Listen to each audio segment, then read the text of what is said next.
Bismillahirrahmanirrahim. Assalamualaikum warahmatullahi wabarakatuh. Bertemu lagi bersama saya Reza Mulyawan di sini.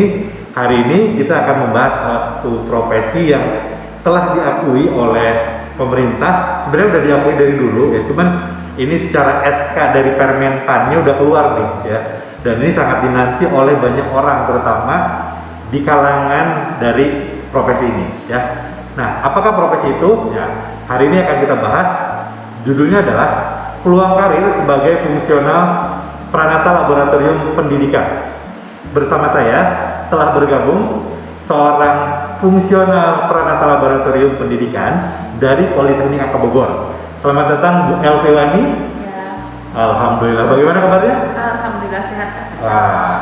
Nah, Bu Elvi Wani adalah seorang PLP ahli media dari Poltek AK Bogor ya, dan juga seorang anggota bidang pembinaan karir dan jabatan serta kepangkatan di Persatuan PLP Indonesia atau PLPI. Jabatannya keren nih Bu Elvi ini. Berapa tugasnya sebenarnya? Oke, ya. Sekarang gini. Nah, PLP sendiri adalah kepanjangan dari Pranata Laboratorium Pendidikan ya. Sekarang apakah Bu Elvi bisa menjelaskan apa sih Bu PLP itu? Coba bisa dijelaskan Bu. PLP. Tadi udah ya, PLP itu kan Pranata Laboratorium Pendidikan. Nah, kalau secara menurut undang-undang, PLP itu suatu jabatan yang memiliki ruang lingkup, tugas, tanggung jawab dan wewenang untuk melakukan pengelolaan di laboratorium pendidikan yang diduduki oleh PNS dengan hak dan kewajiban yang diberikan secara penuh oleh pejabat yang berwenang. Wah, kayaknya hafal banget ya, sudah menghayati nih, keren Bu Elvi. Ya. Nah, sekarang gini, itu kan dulu itu belum ada ya, istilahnya sebelum ada SK tadi ya. Sebelum dulu tuh namanya apa Bu? Dulu itu laboran teknisi kayak gitulah, instruktur atau analis gitu. Oke, dan sekarang oleh Permenpan sudah disahkan ya, ininya. Oke, nah itu namanya PLP. Sekarang kapan sih mulai adanya itu PLP tersebut? Itu tahun 2010 sampai 2012 itu kita tuh masuk itu dengan impasing. Oke, impasing ya. 2012 kayak itu. Setelah itu baru nanti ada melalui kita buat pak sama melalui ikut ikut ini apa sih? Pelatihan. Nah, fungsional kayak gitu. Baru. Sekarang kan kayak misalkan dosen itu ada undang-undang dosennya gitu ya. Nah, sekarang kalau misalkan PLP ini dasar hukumnya apa? Ada 3. Satu itu PB bersama tuh peraturan bersama Mendiknas dengan Kepala BKN nomor 2 tahun 2010. Yang kedua itu Permenpan RB nomor 3 2010. Satu lagi itu Permendikbud tahun 154 tahun 2014. 3. Apa detail? Harus. Jadi ada dari Permenpannya ada ya, dari Permendiknasnya ada ya. Jadi semuanya istilahnya jejak hukumnya itu sangat jelas ya, dan sangat kuat. Berlapis-lapis. Ya, nah sekarang syaratnya apa aja tuh? Kalau misalkan saya mau jadi PLP, syaratnya apa? Syaratnya gampang sekali. Pertama sih Anda harus PNS dulu. Nah, kemudian minimal tuh D3 pendidikannya. D3-nya apa aja nih? Apa aja bebas, yang penting sesuai dengan lab yang kita tempati. Oke, misalkan lab kimia itu harus dari D3 kimia. Oke. Gitu. Kalau seni harusnya seni juga. Dan nanti nyambung tentunya. Nah, kemudian satu lagi tuh bekerja di lab SMK, SMA atau di perguruan tinggi. Oh, berarti istilahnya kalau di pabrik mah nggak bisa ya? Nggak bisa, ini kan punya PNS. Ya, jadi dia merupakan PNS di sekolah SMA atau SMK ya, atau di perguruan tinggi. Ya, itu. Oke, ya. Sekarang nah, sekarang ini tadi artinya apa, mulainya apa, dasar hukumnya apa, syaratnya apa. Tugasnya ngapain sih PLP itu? Tugasnya banyak sebenarnya.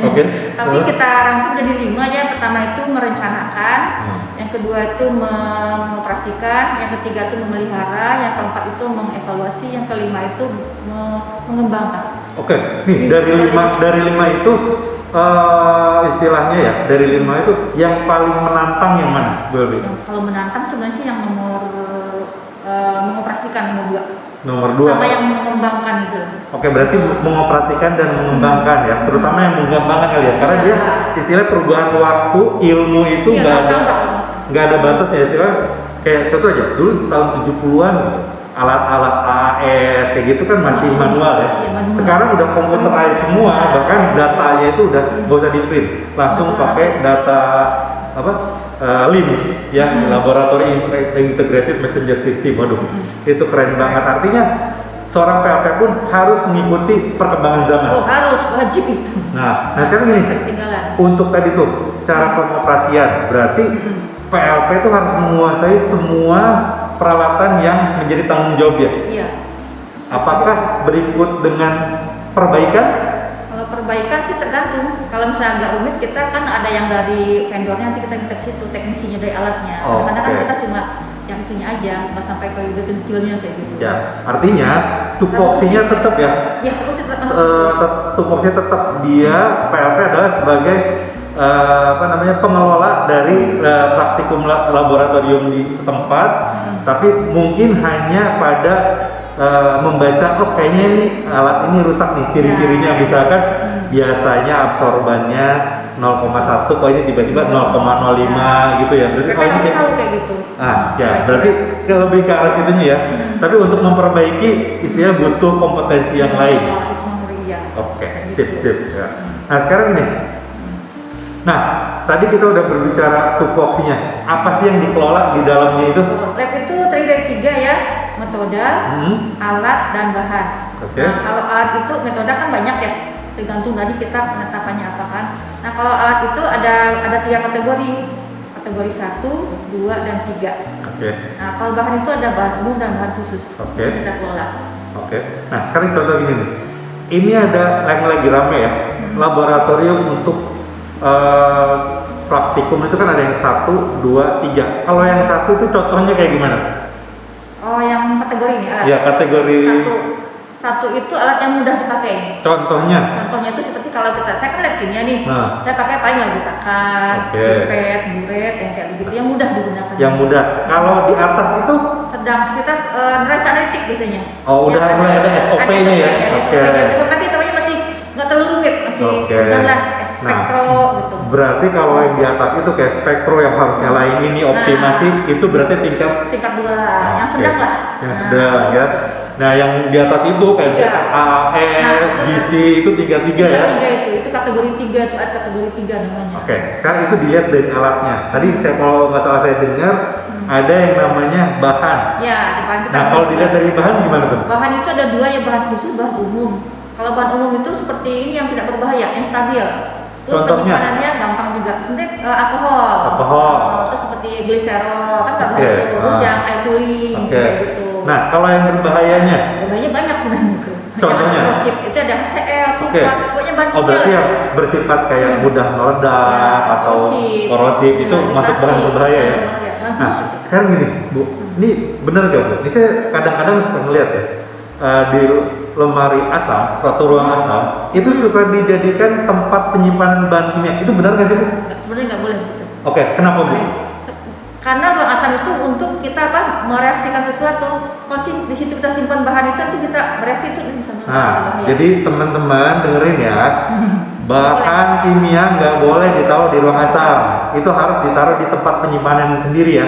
Nah, itu cara nyimpennya juga ada caranya sendiri ya. Ada itunya. Nah, itu gimana tuh Bu, kira-kira cara nyimpennya? Kita ngacunya ke LGK atau ke WGK kan ada di di alatnya ada tuh nanti di bahannya suka ada, nanti kita ikut ngacu ke situ. Nah, WGK itu kalau nggak salah berdasarkan waste-nya ya. Iya, Terus waste-nya. kalau LGK, WGK, waste-nya, LGK itu tempat penyimpanannya. Penyimpanannya. Oke, Gitu. ya. Jadi itu bisa nanti. Jadi teman-teman kalau naruh bahan kimia itu jangan berdasarkan abjad, Nah, ya. itu Salah dia. ya. Salah. Itu kan yang dulu. Sebenarnya Jadi- sih buat supaya gampang sebenarnya kayak gitu ya. Tapi kan itu berbahaya sebenarnya. Karena Iya. digabung-gabung semua. Korosif dekati sama yang kayak oksidasi, sama itu didekatin itu bisa Iya, istilahnya yang mudah terbakar dideketin sama yang oksidator. Waduh, bisa karena berhubung namanya sama gitu. Sama. ya karena hurufnya sebelahan gitu ya. Biasa Itu begitu. ternyata nggak boleh gitu kan, ada caranya ya. Nah sekarang lab apa saja sih yang dikelola kalau misalkan oleh PLP itu? PLP itu kita tuh ada 4 lab ya. Ada lab ini lab 1, 2, 3 dan 4. Yang 1 itu untuk ilmu dasar. Oke. Lab itu. Itu tuh untuk di kategori 1 itu untuk di sekolah menengah untuk Oke, praktek aja. ya. Kemudian lab kategori 2 itu untuk ada di sama dasar juga, tapi ada di perguruan tinggi. Ya. Kelas 1. Ya misalkan kayak kimia dasar, fisika dasar gitu ya. Oke. Pokoknya ada dasar. Iya. Kemudian satu lagi labnya dengan ada ilmu khusus berdasarkan ilmunya. Oke. Itu ada di jurusan. Oke. Nah, kemudian satu lagi itu untuk untuk praktikum sama penelitian. Penelitian. Nah, satu lagi itu lab terpadu. Adanya Oke. di fakultas atau di universitas itu untuk penelitian sama nggak ada praktek lagi di situ. Ada penelitian sama PPM aja. Oke. Masyarakat. Berarti kalau misalkan sekarang ini lagi rame nih lab COVID-19 gitu ya. Nah. Itu berarti adanya di yang tingkat 4 ya? Iya, Oke. terpadu itu. Ya, lab terpadu ya. Untuk PPM kan ada hubungannya dengan PPM kan. Iya, karena dia nggak ada hubungannya sama mahasiswa Iya, ya. ada. Oke. Aku ngeri Oke. itu. Takutnya nanti teman-teman, saya boleh masuk lab terpadu, nggak boleh, karena nggak sembarangan.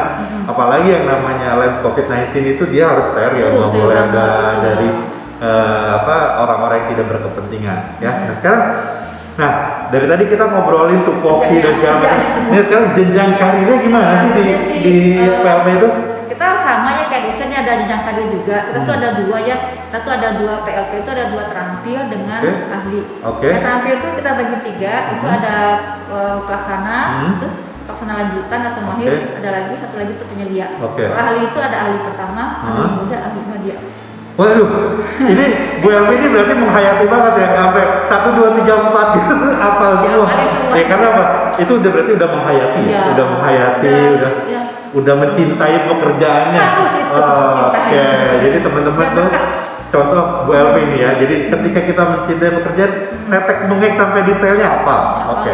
Ya. Nah selanjutnya tadi jenjang karir. Sekarang nih. Ketika kita mau naik pangkat nih, ya kalau dosen kan ada tridharma tuh, ya. Nah sekarang kalau di PLP itu ada apa? Sama, kita tridharma juga ada. Ada. Nah nanti kita tuh ada apa?